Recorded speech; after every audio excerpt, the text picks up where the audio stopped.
menggunakan chat. Yang kedua bisa langsung untuk memberikan pertanyaan. Kebetulan untuk pembicara yang pertama, untuk Bapak Joko Pujiharjo sudah meninggalkan tempat karena ada rapat dengan DPR. Sedangkan kita masih ada dua pembicara yang sudah masih standby, yaitu Pak Dr. Gregorius dan Prof. Eko Indrajit. Ada beberapa informasi terkait dengan materi nanti insya Allah akan disampaikan oleh panitia, ya berupa materi yang sudah diserahkan ke panitia, nanti akan kita berikan, kita email ke masing-masing email dari para peserta atau yang mengikuti acara seminar pada pagi hari ini. Yang pertama ini ada pertanyaan untuk Prof. Eko. Bagaimanakah Society 5.0, apakah dapat juga aplikasi misal etiket, bagaimana mekanismenya? Terima kasih atas jawaban Bapak Prof. Eko Indrajit. Ini dari Pak Ahmad Fauzi, Prof. Monggo di etiket ini etiket transportasi maksudnya, beli tiket gitu. Sepertinya iya, sepertinya pertanyaannya etiket gitu. Oh, etiket. Oh, bukan e-tiket, etiket gitu ya. Etika maksudnya. Etiket dalam arti kata tata krama atau e-strip tiket. Ini tiketnya tiket ini, Prof. Aplikasi untuk tiket sepertinya. Oh, tak kira masalah tata krama atau etiket karena berhubungan juga dengan etiket. Oke. Sepertinya aplikasi misal etiket katanya seperti itu. E-strip tiket. Dalam industri society 5.0 itu kembali mulai dipertanyakan kembali, Pak. Apakah kita perlu tiket atau tidak? Kan begitu. Ya kan? Dulu kita perlu tiket, misalnya tiket itu bisa tiket parkir, bisa tiket untuk naik pesawat, bisa tiket kereta api, karena itu sebagai tanda, betul Pak ya? Bahwa kita secara sah adalah yang memiliki hak untuk melakukan aktivitas tertentu. Ya, termasuk kalau tiket parkir itu kan berapa lama saya parkir. Kalau tiket pesawat saya yang berhak untuk terbang dan lain sebagainya. Nah, kemudian itu jadi e-tiket. Apa itu e-strip tiket? Yang kertas bisa disimpan ke dalam handphone dan lain sebagainya. Ingat, dalam Society 5.0 ya, mereka mencoba menyederhanakan kalau tidak perlu kertas, tidak perlu informasi. Etiket itu kan informasinya tersimpan dalam big data, betul ya Pak ya? Nah, sekarang misalnya, adakah yang lebih kuat dari etiket? Sederhana, dalam Society 5.0 yang menjadi identifikasi adalah ya muka saya dan tangan saya ini Pak, biometrics Pak. Jadi kalau saya mau beli, misalnya saya masuk ke dalam tempat parkir, nih etiket tempat parkir dulu ya. Saya masuk pakai motor nih, saya buka helm, langsung dia lihat muka saya kan Pak. Saya parkir, nanti keluarnya dia sudah tidak lagi minta uang Pak. Apa? Bank saya langsung didebit seharga parkiran itu. Nah itu 5.0, udah kerjasama semuanya. Jadi nggak diperlukan lagi tanda-tanda untuk saling kerjasama karena terjadi di belakang semua. Saya mau naik pesawat misalnya, ya kan? Saya mau naik pesawat. Saya tinggal buka satu situs, dia nggak akan nanya nama-nama saya lagi. Dia ngelihat muka saya, untuk memastikan itu saya, dia akan tanya pertanyaan, saya jawab dengan mulut, oh iya benar ini Prof. Eko. Kemudian saya akan ngomong, apa? Saya mau ke Palembang tanggal 29 Agustus jam 4 sore, ada pesawat apa saja. Ingat Bapak Ibu sekalian, sekarang Siri di Apple sudah ada, di Google juga sudah ada kan? Kita ngomong, nanti begitu ada, oke, Pak Eko, Anda sudah confirm, silakan datang 1 jam sebelumnya ke airport. Nanti di airport saya nggak bawa apa-apa Pak. Mereka sudah tahu kok muka saya. Begitu saya masuk, face recognition terjadi, otomatis saya bisa langsung ke tempat duduk. Bahkan di tempat duduk pesawat, kalau itu bukan tempat saya, maka akan bunyi alarm, nyala tuh alarmnya. Pramugari nanya, Bapak mohon maaf tempat Bapak bukan di sini. Nah itu 5.0 seperti itu Pak. Karena syarat 5.0 itu adalah negara tersebut sudah katam teknologi 4.0-nya. Anda bisa lihat dari segi grafik kan. Setelah negara tersebut menguasai 4.0, maka meloncat ke society 5.0-nya sudah mudah. Karena itu merupakan prasyarat. Nah, gitu istilahnya ya. Jadi prasyaratnya untuk masuk ke 5.0 adalah big datanya sudah banyak dipakai, AI-nya sudah banyak dipakai, IoT-nya sudah banyak dipakai secara masif di negara tersebut. Kalau enggak, maka tidak memenuhi syarat dalam tanda petik untuk masuk ke Society 5.0. Demikian, Pak Moderator. Jadi e-tiket nanti akan tergantikan semuanya dengan biometrik kita. Di Prof. Ini ada pertanyaan berikutnya masih ke Prof. Eko. Izin bertanya, Prof. Ya. Jika Jepang menggunakan 5.0 Society, apakah sistem yang cocok untuk Indonesia melihat dari demografi kita berbeda? Ini dari Pak Adi Pramudiana, UPN Veteran Jogja. Dengan demografi yang berbeda, termasuk postur Indonesia yang negara kepulauan, kita nggak usah bahas itu 5.0, kita nggak usah bahas itu 4.0, itu hanya istilah saja. Tapi mari kita lihat apa isu kebutuhan sosial dari Indonesia. Indonesia jelas negara kepulauan, ya. It doesn't take a genius, tidak perlu orang jenius untuk memahami. Masalah negara kepulauan pasti satu, masalah logistik. Dua, pasti masalah distribusi bahan pokok. Ketiga, pasti masalah pembangunan yang tidak merata. Empat, pasti masalah akses pendidikan yang tidak sama. Itulah masalah-masalah negara kepulauan. Mari kita selesaikan itu dengan IT. Apakah itu nanti 4.0, 5.0 itu nanti dengan sendirinya jalan sendiri, Pak. Jadi jangan dibalik. Pokoknya kita harus 5.0. That's not the point, gitu ya. Mungkin di Indonesia ada yang masih 1.0 ya, Pak ya. Yang masih hidupnya berburu masih ada, jangan salah. Di Indonesia sebagian yang 2.0 juga masih ada dan itu relevan bagi mereka. Ya, yang hidupnya masih bertani, bercocok tanam, lepas dari industri masih banyak. Ya, jadi ini bukan masalah kita harus 5.0, kita harus 4.0, tidak. Tetapi ada fenomena teknologi yang dari waktu ke waktu senantiasa bisa memfasilitasi kebutuhan manusia untuk bisa hidup secara lebih baik. Mana yang cocok kita pilih, mana yang tidak cocok ya tidak perlu kita ambil.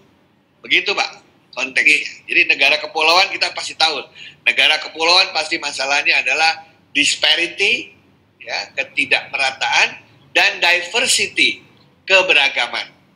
Kalau ada yang beragam, kemudian ada yang tidak merata, maka pastikan harus ada distribusi. Distribusi apa? Distribusi barang, distribusi layanan, distribusi produk, distribusi pengetahuan. Nah, IT itulah yang cocok untuk negara kepulauan seperti Indonesia. Ada lagi nih Prof, pertanyaan dari Bapak Aswardi dari Universitas Tekom Semarang. Pertanyaannya begini Prof, bagaimana kesiapan SDM di Indonesia, khususnya guru dan dosen, dalam transfer teknologi di 5.0 ini? Terima kasih Prof. Kalau saya lihat kesiapan kita itu bukan masalah kesiapan ekonomi, bukan masalah kesiapan teknologi, bukan masalah kekuatan keuangan, bukan. Itu adalah kesiapan dalam hal pola pikir. Ya, mindset. Ya, saya kasih contoh terkait dengan guru ya Pak ya. Guru yang DNA-nya itu ya, passionnya dan DNA-nya guru itu bisa mengajar dengan apapun yang ada di sekitarnya. Di sekitar saya cuma ada pensil dan kertas, saya bisa ngajar matematika dengan pensil dan kertas. Di sekitar saya cuma ada batu-batuan dan cuma ada kapur, saya bisa mengajar dengan batu-batuan dan kapur. Di sekitar saya ada handphone, bisa saya ngajar dengan handphone. Di sekitar saya ada internet, cuman lambat, biar saya bisa mengajar itu. Kenapa? Karena saya adalah seorang guru. Guru itu teknologi apapun bisa dia pakai untuk memberikan yang terbaik bagi putra-putrinya. Tapi ada yang mindsetnya bukan guru, apa? Pokoknya harus ada internet cepat dulu, harus ada komputer dulu, harus ada ini dulu, harus ada ini dulu, baru saya mau ngajar. Nah itu bagi saya DNA-nya bukan guru Pak. Itu istilahnya. Nah kita selalu excuse gitu ya. Sama dengan seorang olahragawan ya, olahragawan yang hebat itu, kayak di mana di Afrika ya, Mau ada sepatu, nggak ada sepatu, saya berlari. Karena itu pekerjaan saya sehari-hari. Saya senang dan memang itu DNA dan darah saya ada di situ. Jadi itu masalah mindset. Ya, seperti sekarang kita lagi PJJ gitu ya. PJJ itu kan banyak yang mengeluh ya, Pak Edi ya. PJJ itu sudah ada semenjak Indonesia tahun 48, Pak. Apa itu? Siapa yang pertama kali mengenangkan PJJ atau Distance Education? Universitas terbuka, Pak. Sejak tahun 48, saya tanya Pak Winarno. Dulu tahun 48 kirim-kiriman modulnya pakai apa, Pak? Pakai pos, Pak, ya kan? Ya. Pakai pos, modul dikirim lewat pos, kita ngerjain tugas, kita kirim kembali lewat pos, gitu ya. Sekarang ini sudah berapa tahun dari tahun 48, gitu ya. Sudah 72 tahun, ya kan? Sudah ada GoSet, Gojek, Flash Disk. Nah, itu masih ngeluh. Distance education itu pasti masalah mindset. Ingat yang namanya PJJ itu bisa offline, bisa online, bisa gabungan keduanya. Bisa sinkronus, bisa asinkronus. Guru dan dosen tugasnya adalah bukan sebagai pengajar lagi, juga bukan fasilitator lagi dalam sekarang ini, tapi mereka adalah sebagai arsitek proses pembelajaran. Jadi dalam 5.0, guru dan dosen adalah arsitek proses pembelajaran. Kenapa? Karena materi sudah ada di mana-mana. Ya, materi ada di mana-mana. Kemudian yang ngajar ada jutaan orang seluruh dunia mengajar hal yang sama. Tinggal kita, mana yang tepat, kita ambil satu-satu, kita jalin dalam bentuk design instructional. Itu intinya. Yang tidak bisa akan tergantikan oleh robot. Jadi masalah mindset, Pak, bukan masalah teknologi, bukan masalah keuangan, dan lain sebagainya. Demikian, Pak Win. Ini masih ada beberapa pertanyaan untuk Prof. Eko. Oke, pertanyaan nih. Dan ini untuk saya selah dulu, Pak. Ini ada pertanyaan untuk Pak Greg sepertinya. Pak Greg dulu. Saya Fitra Azril dari Teknik Industri ITB. Izin bertanya terkait materi ekonomi tadi. Misal dengan adanya Society 5.0 ini kan pasti penggunaan buruh pabrik di industri akan berkurang. Apakah hal tersebut akan mengganggu keberlangsungan ekonomi negara ini, Pak?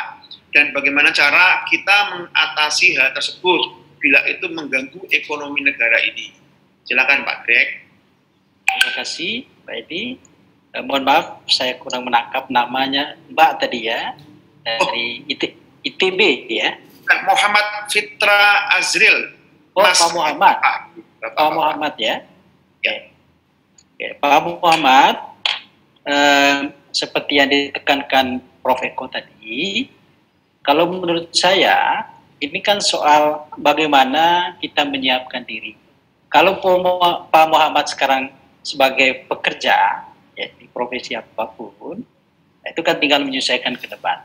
Nah, yang kita pikirkan sekarang secara nasional adalah kelompok bonus demografinya, Pak. Ya. Karena mereka yang kemudian akan melanjutkan posisi-posisi kita ini. Nah, maka untuk itu memang pasti suatu saat nanti, tadi sudah dikatakan bahwa memang ada pengambil alihan pekerjaan. Nah, maka untuk itu bagi kaum milenial sekarang justru yang dibentuk adalah mindset bagaimana supaya besok memposisikan dirinya dalam kerangka saya tadi itu sebagai produsen-produsen baru, ya. Nah, apakah produsen itu harus bekerja pada orang lain? Itu kan paradigma lama. Tapi kalau paradigma baru, bagaimana anak-anak muda kita ini, ya, dengan sistem pendidikan yang kita punya ini, kita ajarkan untuk selalu bisa menangkap peluang, ya.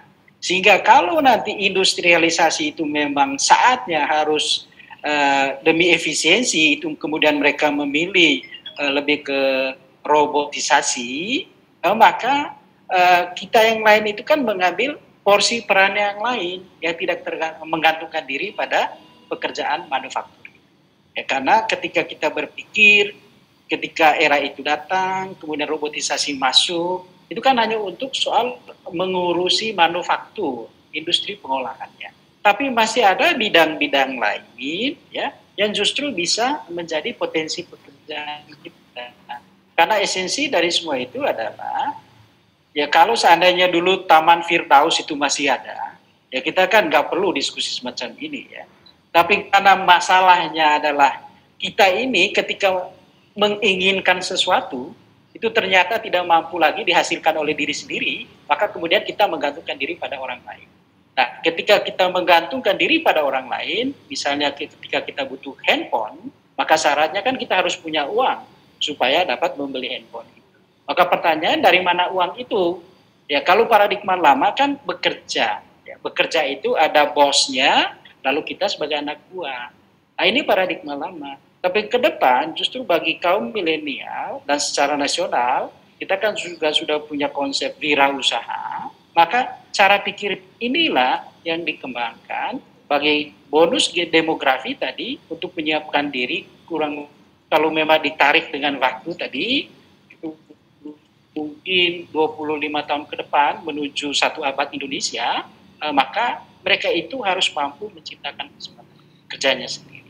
Begitu Pak Muhammad, ya mohon maaf kalau mungkin jawaban saya kurang puas, ya tapi poinnya adalah mungkin saya sepakat dengan Prof. Eko, kita coba selalu mengubah mindset, ya mengubah mindset, mengubah cara berpikir. Demikian Pak Edi, saya kembalikan.